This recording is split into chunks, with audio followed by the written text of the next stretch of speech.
수사를 받고 있었다고 알려지며 자살 이유에 대한 궁금증이 더 커지고 있는 상황입니다. 의혹은 그야말로 의혹일 뿐입니다. 왜 이런 극단적인 선택을 할 수밖에 없었는지 오랜 지인과 고인의 주변을 취재하며 조심스럽게 진실에 접근해봤습니다.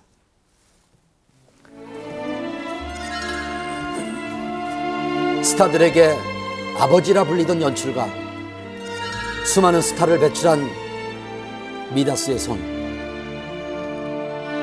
굵은 연출과 새로운 시도로 한국 드라마사에 한 획을 그은 거장이 우리 곁을 떠났습니다.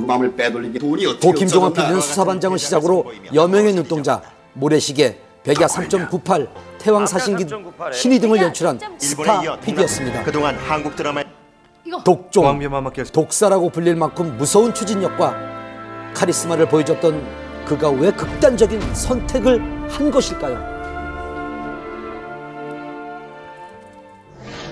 어떻게든 살아서 끝까지 내 옆에 있어. 2009년 고인이 연출한 태왕사신기는 시청률과 완성도 면에선 성공한 듯 보였습니다. 하지만 그 이면엔 여러 문제가 있었다고 합니다. 하면서 이제 너무 큰 대작을 하다 보니까 촬영 기간도 길고 하다 보니까 제작비가 좀 많이 추가가 됐습니다. 많이 그러다 보니까 상당히 많이 힘들어지셨기 때문에 이제 홀로서기를 자기가 본인이 세우신 김종학 프로덕션을 나와서 홀로서기를 하셨어야 되는 상황이었고, 결국 제작비 문제로 인해 투자자들에게 신뢰를 잃었고 아직 우리 마음속에 영원히 끝나지 않았을 것 같아. 자신의 이름을 내걸고 만든 제작사에서도 나와야 했습니다. 그리고 4년 후 고인은 드라마 신의로 잃었던 명성을 다시 찾으려고 했습니다. 하지만 또다시 제작비가 고인의 발목을 잡았습니다. 기본적으로 현대물이 해당 제작비가 3억 정도 든다고 치면은 사극은 적게는 1.5배, 많게는 2배 가까이 들거든요. 더군다나 그 신의 같은 경우는 이제 워낙 CG가 많이 들어간 드라마였고, 또 한 가지 추가적으로 말씀드리면 기획 단계가 굉장히 길었어요. 4년이라는 기획 단계가 있었는데 그러다 보니 제작비가 더 많이 발생했을 거고. 방송사에는 방영권만 넘기고 드라마를 활용한 부수적인 사업으로 나머지 제작비를 충당하려던 계획은 생각처럼 진행되지 않았습니다. 결국 적자였습니다.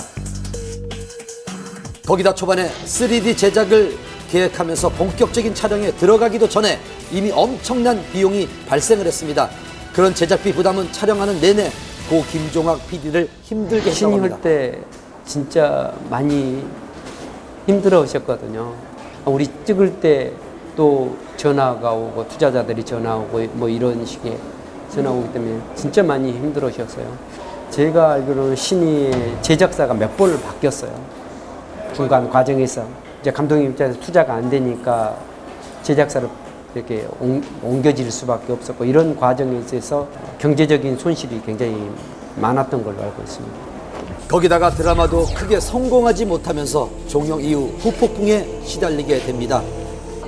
결국 지난 5월 드라마 스태프과 배우들에게 피소를 당하는 상황까지 이르게 됐습니다. 누구보다 자존심이 강했던 김종학 PD가 최근 1년의 검찰 수사라든가 그리고 소송의 문제에 연루되면서 자존심에 큰 상처를 받았던 것은 사실입니다. 제작자 사업가로서의 김종학이라고 하는 부분들이 상당 부분 미숙한 부분들을 많이 드러냈고, 이러한 부분들이 연출가로서의 명성에 흠이 가게 함으로써 결과적으로 극단적인 선택을 하지 않았나라고 이렇게 추측을 할 수가 있죠. 하지만 김종학 PD는 최근까지도 중국을 오가며 새로운 드라마를 준비하고 있었다고 합니다.